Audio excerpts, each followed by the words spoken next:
मित्रों नमस्कार, आपका स्वागत है हमारे नए ज्ञान मास्टरमाइंड चैनल में। आपका स्वागत है मित्रों। आपने देखा होगा कि हमारे साधु संत नग्न बदन रहते हैं और केवल मैदानों में नहीं, पहाड़ों में अगर आप चले जाएं जहां -डिग्री टेम्परेचर होता है, वहां भी वो उनके बदन पर कपड़े नहीं होते। और महाकुंभ शुरू हो गया है। महाकुंभ में आपने देखा होगा कि बहुत सारे साधु ऐसे होते हैं जो अपने शरीर पर राख को मल कर आते हैं।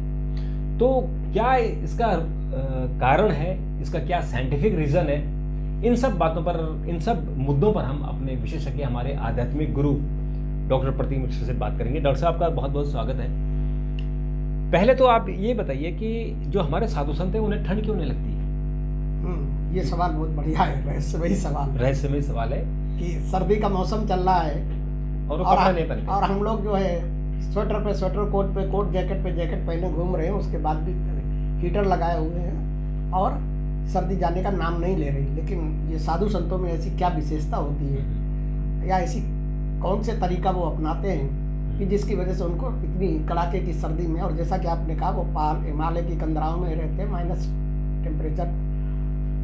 महाकुंभ में भी इस समय जो है, प्रयागराज में इस समय कड़ाके की सर्दी पड़ रही है, हाड़ कपा देने वाली सर्दी है। और ऐसे में आपने देखा होगा कि नागा साधु और अघोरी साधु ज़्यादातर यही जो है वस्त्रहीन होते हैं। बाकी कुछ साधु जो है काफ़ी जैकेट वैकेट सब पहन के, हीटर वीटर लगा के अलाव ताप रहे हैं, सारी चीज़ें हैं। लेकिन नागा साधु, विशेषकर साधुओं में नागा साधु जो है, वो साधु चूँकि वो निर्वस्त्र रहते हैं और ये उनकी साधना का और उनकी परंपरा का एक हिस्सा है, तो उनको ठंड क्यों नहीं लगती है और क्या रीजन है? देखिए, नागा साधु या अघोरी, ये दोनों ही शिव के गण होते हैं एक तरीके से। बिल्कुल ठीक है, शिव के भक्त होते हैं, शैव परंपरा के ये मानने वाले होते हैं। और दोनों की जो बनने की प्रक्रिया है, नागा साधु और अघोरी साधु बनने की प्रक्रिया जो बहुत कठिन होती है। कड़ा अनुशासन, त्याग, तपस्या, समर्पण, इन सब की कई बार परीक्षा, मानसिक शारीरिक क्षमता का आकलन, ये सारी चीजें की जाती हैं। उसके बाद ही कोई साधु जो है वो या तो नागा साधु बन पाता है या फिर वो जो है अघोरी बन पाता है। और ऐसी स्थिति में ये साधु जब तप की वजह से अपने को हर मौसम के अनुकूल ढाल लेने की इनमें क्षमताएं विकसित हो जाती हैं।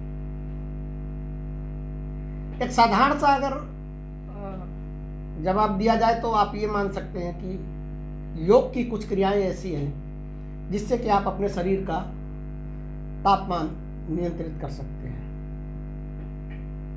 मुख्य कारण तो और यही कह सकते हैं। हाँ, मुख्य कारण तो यही है कि अगर आपने अपना अग्नि चक्र खोल दिया तो आपको कभी ठंड नहीं लगेगी। तो वो हमारे अपने स्वर विज्ञान जो है, जिसमें आपकी सांसों का रहस्य है, जो पीड़ा, पिंगला और सुषुम्ना नाड़ी का जो तंत्र है, उसके द्वारा नियंत्रित किया जा सकता है। लेकिन वो योग की एक बड़ी अवस्था है, साधारण मनुष्य के बस की बात नहीं, और काफी लंबी प्रक्रिया का एक हिस्सा है। तो एक तो रीजन ये है कि इनको ठंडा लगने की पीछे सबसे बड़ी चीज क्या है कि ये जो है योगिक क्रियाएं करते हैं। और नागा साधुओं के जैसे हमने बताया था कि आप ये इनका प्रकृति के साथ एक बड़ा अच्छा रिलेशन होता है, तो ये प्रकृति के बीच में रहते हैं, तो प्रकृति के साथ ये वार्तालाप भी करते हैं और इनको इन चीज़ों की पता होती है कि कौन सी चीज़, जड़ी बूटी ऐसी है, कौन सी प्रकृति ने हमें उपहार दे रखा है जो हमारे शरीर के तापमान को नियंत्रित रखे, या अगर सर्दी ठंड लग जाती है या गर्मी लग जाती है, लू लग जाती है, तो उसमें फ़ायदा करे। तो ये तमाम चीज़ें इनके साथ होती हैं। लेकिन जो एक मुख्य चीज़ मैं बताऊँ आपको, जो इनको जो सर्दी ना लगने का क्या कारण है, सर्दी या बहुत ज़्यादा गर्मी ना लगने का इनके पीछे जो कारण है, आपने देखा होगा कि नागा हो या नागा साधु हो या अघोरी साधु हो, ये जो है अपनी शरीर पर भभूत लगाए रहते हैं। हाँ, भभूत इनकी एक परंपरा का भी हिस्सा है। बिल्कुल। उस भभूत, पूरे शरीर में ये भभूत जो है पूरे शरीर के अंदर लगाए रहते हैं। कोई शरीर का हिस्सा ऐसा नहीं होता जिसे भभूत नहीं लगाए रहते। अब ये एक तरीके से देखा जाए तो ये एक धार्मिक प्रतीक है इनका, कि भभूत लगाए हुए है, तो इसका मतलब ये कि या तो नागा साधु है या फिर अघोरी साधु है। एक तरीके का धार्मिक इनका प्रतीक भी है। लेकिन बेसिकली ये जो भभूत है या जो भस्म है, ये इसके साइंटिफिक रीजन भी है, आध्यात्मिक और धार्मिक महत्व भी है। भभूत, भस्म, राख, आप कुछ भी उसे कहिए, तो ये जो है 2 तरीके से बनाई जाती है। अघोर संप्रदाय में ज्यादातर अघोरी जो है वो चिता की राख को, हाँ, जो चिता की राख होती है उसको ही लपेटे रहते हैं, उसको ही उसी को मलते हैं शरीर में। नागा साधु भी चिता की राख मल लेते हैं या मलते हैं, हाँ, या उनकी जो धुना होता है जो 24 घंटे जलती है। हाँ, 24 घंटे उनकी जो धुनी होती है, हाँ, वो कभी भी बुझती नहीं है, तो वो उसकी राख जो है उसको भभूत के रूप में लगाते हैं। अब देखिए ये क्या है कि ये भभूत जो है, चाहे वो नागा साधु हो या अघोरी साधु हो, ये उनको नकारात्मक जो वातावरण में जहाँ भी है नकारात्मकता है, नकारात्मक ऊर्जा से बचाती है। शरीर के ऊपर कोई नकारात्मक प्रभाव नहीं पड़ता है। और मैं आपको बताऊं सबसे जो इंटरेस्टिंग चीज है कि ये जो भभूत है या जो राख है, हम बताएंगे आपको कि कैसे बनाई जाती है। इसकी एक बनाने की भी प्रक्रिया है। चिता की राख तो वो सीधे सीधे लगा लेते हैं, चिता से मल लेते हैं जब वो ठंडी हो जाती है। हाँ, जब वो ठंडी हो जाती है। लेकिन जो भभूत, ये जो धुना की भभूत होती है, धुनी की भभूत होती है, जो नागा साधु जिसका उपयोग करते हैं ज़्यादातर, तो उसको बनाने की प्रक्रिया बताएंगे। लेकिन उससे पहले अब आप ये देखिए कि इतनी ठंड के मौसम में भी बिना कपड़ों, बिना उसके रहने के बाद भी उनको अगर ठंड नहीं लगती है, तो ये जो भस्म है या जो भभूत है, ये एक इंसुलेटर का काम करती है। ठीक है, वैज्ञानिक दृष्टि से अगर देखा जाए, इंसुलेटर का काम करने की वजह से ना तो उनको ठंड का प्रभाव होता है और ना ही उन पे गर्मी का प्रभाव होता है। जैसे कि आप अपना एसी समझ लीजिए, जैसे हम अपनी एसी को हमने 24 डिग्री पर लगा दिया, तो जैसे ही गर्मी होएगी तो वो 24 डिग्री पर आ जाएगी। अगर वो कम होगा तो वो भी बढ़कर नहीं। देखिए ये क्या है ना कि ये जो है भभूत, ये शरीर के तापमान को नियंत्रित करता है। मतलब जैसे अगर सर्दी है तो तापमान को गिरने नहीं देगी, गर्मी है तो तापमान को बढ़ने हाँ, वही जैसे हम लोग आजकल अपना एसी सेट कर लेते हैं। हाँ, तो ये कुदरती है। हाँ, तो ये जो है ना, ये नेचर ने इनको एक गिफ्ट दी हुई है। और नेचर क्या है, उनको ये पता है, उसका रहस्य पता है। आध्यात्मिक और उसका धार्मिक रीजन तो है ही है। जैसे कि मैंने बताया कि उनका धार्मिक प्रतीक भी है, एक तरीके की भस्म भभूत लगाए हुए हैं, तो लोगों को दूर से समझ में आ जाता है कि या तो ये अघोरी साधु है या ये नागा साधु। और इसका देखिए सबसे बड़ी चीज क्या है कि जो इसको बनाने की प्रक्रिया है, उस प्रक्रिया के बाद आप ये समझिए कि इसमें भभूत में कैल्शियम, फास्फोरस, पोटेशियम, 3 इसमें खनिज होते हैं, मिनरल्स होते हैं या केमिकल्स का आप कह सकते हो उसको अंग्रेजी, उसमें जो साइंटिफिक लैंग्वेज में मिनरल्स खनिज होते हैं। तो वो खनिज जो है, ये जो कैल्शियम, पोटेशियम और ये फास्फोरस जो है, ये हमारे शरीर, इसका काम ही है कि हमारे शरीर के तापमान को ये संतुलित रखे। तो ये तीनों चारों जो मिनरल्स हैं ये राख में पाई जाती है? पाए जाते हैं, लेकिन जो बनाते हैं ना, बनाने की प्रक्रिया, उस बनाने की प्रक्रिया में उसमें पाया जाता है। हाँ, तो वो वही मैं बताऊंगा कि उसको जो है कैसे वो बनाने की उनकी प्रक्रिया होती है और किस तरीके से करते हैं। देखो, एक तो ये इनके तापमान को नियंत्रित करती है, ठीक है, ये इसका साइंटिफिक रीजन है जी। लेकिन नागा साधु इसको उस दृष्टि से नहीं जोड़ता है। उसका मानना यह है कि उनकी साधना और तपस्या का हिस्सा है भस्म, उनका मानना है। और वास्तविकता भी यही, शास्त्रों में भी लिखा हुआ है, भस्म हो या भभूत हो। हम लोग भी देखा होगा आपने, बहुत से लोग माथे पे भभूत लगाते हैं, कहीं हाँ। किसी सिद्ध स्थल पे, धार्मिक स्थल पे जाते हैं तो भभूत लगाते हैं। तो भभूत जो है ये आत्मिक, जो हमारी आत्मिक शक्ति है उसको बढ़ाने का काम करती है, मानसिक शांति देती है, स्थिरता देती है और ध्यान की स्थिति में आपको मन को शांत करने के लिए होती है। तो ये मतलब शारीरिक भी है और उसका जो है कहना चाहिए धार्मिक रहस्य भी है। तो ये, और इनको क्या दूसरे देखिए, नागा और अघोरी साधु क्या है, उनका वो भस्म लगाने के बाद क्या कहते हैं कि आपने देखा होगा कि जब शरीर नष्ट हो जाता है तो उसके बाद राख में परिवर्तित हो जाता है। तो माना यह जाता है कि यही असली है, बाकी कुछ नहीं, यही असली है।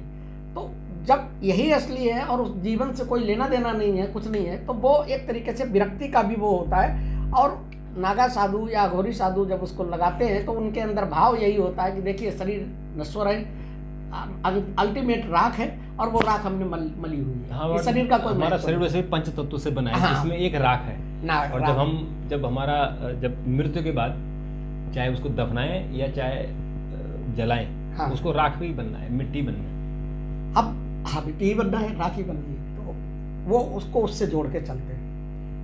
अब ये जो नागा साधु जो बनाते हैं, भस्म बनाते हैं या भभूत बनाते हैं, इसकी प्रक्रिया काफी लंबी है और वो जो प्रक्रिया अपनाई जाती है, इसी वजह से मैंने आपको बताया कि उसमें कैल्शियम, फास्फोरस और पोटास जो है वो खनिज भी उसके अंदर होते हैं। क्या करते हैं कि ये जो इनका धुना होता है, बल्कि ये भस्म जो बनाते हैं शरीर में लपेटने के लिए, इसके लिए अलग से इनका हवन कुंड होता है हर उसमें अखाड़े में या जहाँ ये लोग रहते हैं। हवन कुंड होता है। हाँ, तो उस हवन कुंड में क्या करते हैं, पीपल, पाखड़, रसाला, बेलपत्र, केला और गाय को गोबर के जो उपले होते हैं, उनको जला के ये राख को तैयार कर लेते हैं। फिर इस राख को ये छानते हैं, छान कर ये कच्चे दूध में उसको कच्चा दूध उसमें डाल देते हैं और कच्चे दूध में उसको मिला के उसके लड्डू बना लेते हैं।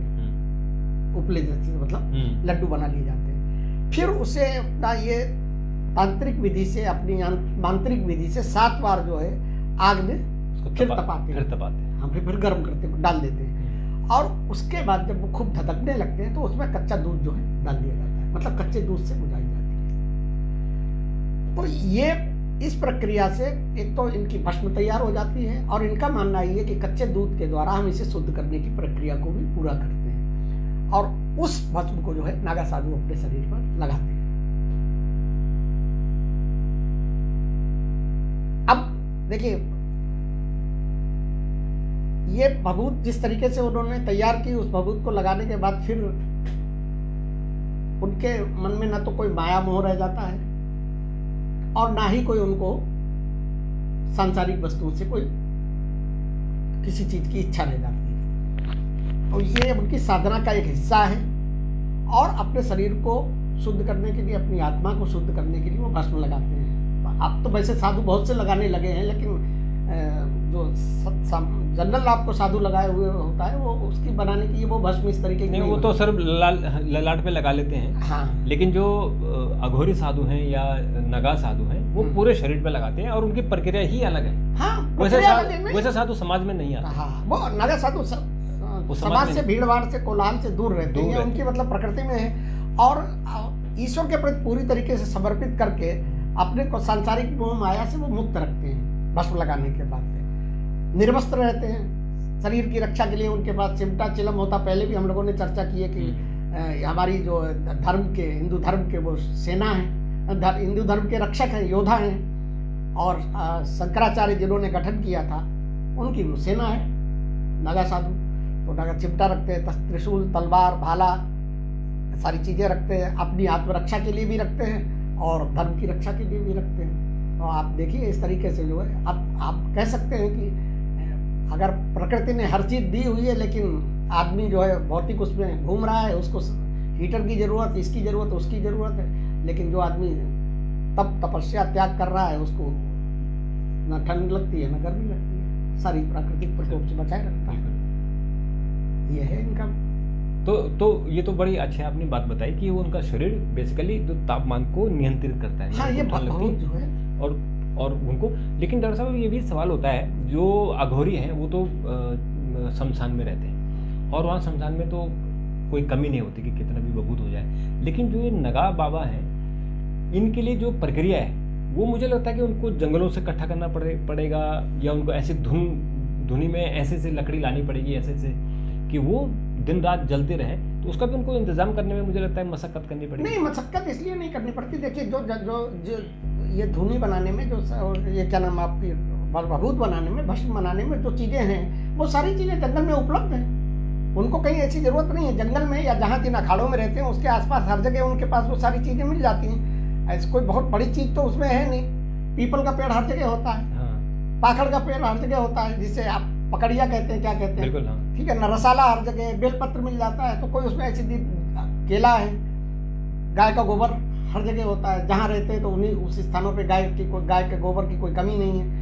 और उसके बाद जो है कच्चा दूध तो आप कहीं भी होता है, और वो अपनी उनकी गौशालाएं भी होती हैं जहाँ वो इस तरह से वही मैं कह रहा हूँ, हर आश्रम में, हर अखाड़े में गौशाला होती है। और देखो सबसे बड़ी बात क्या है कि ऐसा नहीं है कि चिता की राख को नहीं लगाते, चिता की राख को भी अघोरी नागा साधु लगा लेते हैं, और वो चिताओं की राख भी इकट्ठी करके रखते हैं। ऐसा नहीं है कि जो नागाओं में बहुत ज्यादा सिद्ध हो जाते हैं तो वो चिता की राख को ही लगाते हैं। वो इस तरीके की जो राख बनाई जाती है, भभूत बनाई जाती है, भभूत का उपयोग नहीं करते। अब आप कहेंगे कि ये जो बनाई हुई है इसमें कैल्शियम, पोटेशियम और ये सल्फर होता है, क्या उस चिता की राख में भी होता है?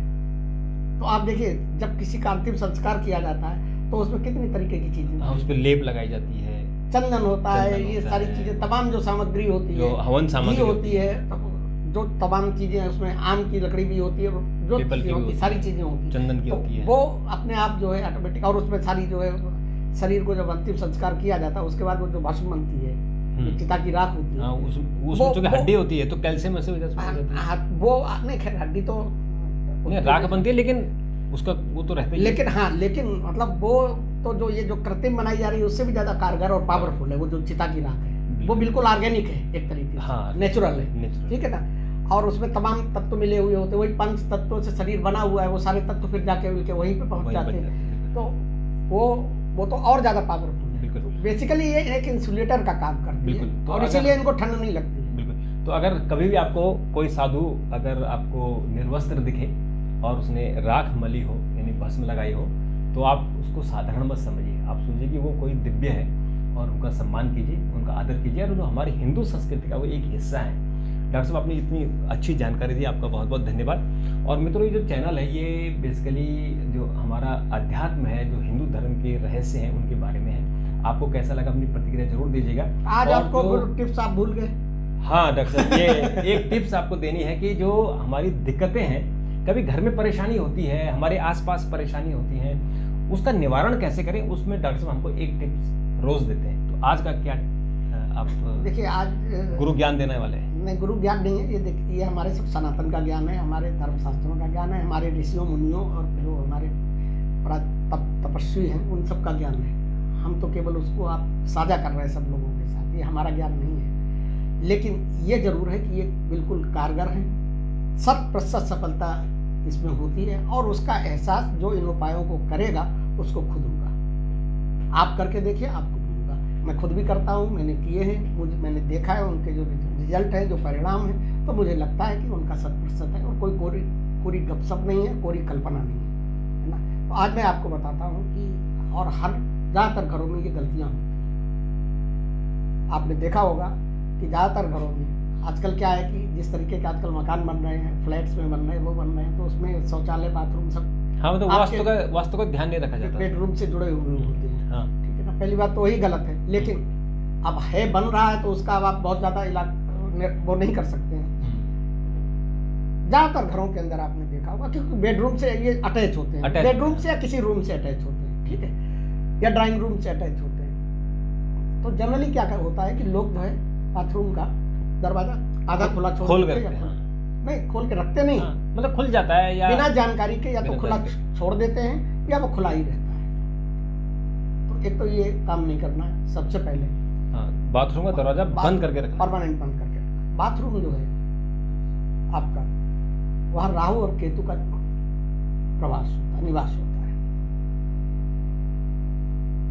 तो 2-3 चीजें बहुत जरूरी हैं, और एक ही टिप्स है, एक ही उपाय है बाथरूम का उपाय जो है। एक तो आप कांच की कटोरी में ये जो समुद्री नमक होता है, डेली वाला, डेले के रूप में, जो डेली होता है, जो आपके जो है पत्थर जैसा होता है, हाँ, मतलब जो डेले में होता है समुद्री नमक, हाँ, मतलब पिसा हुआ नहीं, उस कांच के नमक, कांच की कटोरी में, किसी बर्तन में, कांच के बर्तन में, उसको ऊपर तक भर के रख दीजिए। 2 बाथरूम है, दोनों में रख दीजिए, एक है तो एक में रख दीजिए, राहु और केतु का, उससे आप देखिएगा। और मैं बताऊं आपको, इसलिए मैंने इनको टेस्ट किया है, और कभी मौका मिले तो आप भी देखिएगा। अपने देश के अंदर आप तमाम ऐसी मशीनें आ गई, ऑरा एक्सपर्ट जिन्हें बोलते हैं, हाँ, उनके पास मशीन होती है। उस मशीन से आप इस चीज़ का पता लगा सकते हैं कि यहाँ पर कितनी पॉजिटिव एनर्जी और कितनी नेगेटिव एनर्जी है। तो सबसे ज़्यादा घर के किसी अगर हिस्से में नेगेटिव एनर्जी होती है तो बाथरूम के अंदर, बाथरूम और उस बाथरूम में आप नमक को रख दीजिए और उसके बाद उस ऑरा मशीन, उस मशीन से देखिए तो आपको वो निगेटिविटी कम होती हुई नजर आएगी। दरवाजा आप बंद कर देंगे बाथरूम का तो जिस कमरे से जुड़ा हुआ है उस कमरे की निगेटिविटी ऑटोमेटिक कम हो जाएगी और नेगेटिव अंदर रहेगी। तो आपको क्या करना है कि उस चीज से किसी बर्तन में उसको नमक को रख देना है, कांच के बर्तन में या कोई भी छोटा एक, उसमें नमक जो डेले वाला नमक है उस नमक को रख दीजिए, तो उसको रख दीजिए, जो नकारात्मकता है वो और खत्म होती है। राहु केतु का प्रभाव कम होता है। और उसको जो है शनिवार के शनिवार दिन उसके देखिए सबसे ध्यान रखने की जरूरत है कि उसको शनिवार, हर शनिवार को या मंगलवार को सप्ताह में जो आप दिन तय करें उस दिन उसको जो है नल के नीचे, क्योंकि या तो अगर कहीं बहता हुआ पानी आपके आसपास है, नाली में नहीं, बहता हुआ कोई नदी है, कोई नहर है, तो वहाँ उसको कर सकते हैं। अगर वहाँ नहीं है तो आप एक काम कीजिए, जो आपके घर का टैप है, जो आपके घर का नल है, बाथरूम में लगा है या कहीं भी लगा है, उसमें उसको करके और पानी चला के उसको बहा दीजिए। ठीक है। दूसरी बात उसी में बाथरूम के उसमें कि बाथरूम के फर्श को कभी गीला नहीं छोड़ना चाहिए, वहाँ जनरली पानी फैला रहता है, वो नहीं होना चाहिए। इसका देखिए, इसका अब इसका साइंटिफिक मतलब समझिए। साइंटिफिक मतलब ये है कि आजकल जो है अगर पानी वहाँ रहेगा तो स्लिपरी रहेगा, गिरने का डर रहेगा, और उसमें कीटाणु भी होंगे, बैक्टीरिया वायरस ज्यादा पनपेंगे। दूसरे क्या कि गिरने का सबसे बड़ा है गिरने का डर। अगर आपके घर में बुजुर्ग माँ बाप हैं या आप खुद बुजुर्ग हो रहे हैं तो गिरने का डर रहेगा। तो हमारे ऋषियों मुनियों ने उसको राहु केतु से जोड़ रखा है कि आप उसको साफ रखें। तो राहु केतु के डर से क्या है कि बिल्कुल उसको एकदम सूखा रखना है, मतलब उसमें उसको गीला नहीं रखना। तो ये देखिए, आप करके देखिए, इसका आपको असर दिखाएगा। बिल्कुल। तो आप इन जो टिप्स दिए जा रहे हैं इसका जरूर इम्प्लीमेंट करें, आपके घर में खुशियाँ आएंगी। और हम भी यही चाहते हैं कि आप समृद्ध रहें, खुश रहें। ये हमारे ऋषि मुनियों की देन है, उनका अनुभव है, उनका अनुभव है, उन्हीं का है, और उनको उनके जो द्वारा जो चीजें बताई गई हैं उनका अपना सबका महत्व है। बिल्कुल। तो डॉक्टर साहब आपका बहुत बहुत धन्यवाद। और मित्रों, आप जरूर इन उपायों को आप अपने घर में अमल करें और अपने बच्चों को इस वीडियो को जरूर दिखाएं। और आपकी अगर कोई क्वेरी होगी, कोई अगर आप हमसे कोई प्रश्न करना चाहें तो जरूर करिए, हम आपको उसको जवाब देने की कोशिश करेंगे। चैनल को आगे बढ़ाइए, अपने दोस्तों को शेयर कीजिए। तब तक के लिए नमस्कार।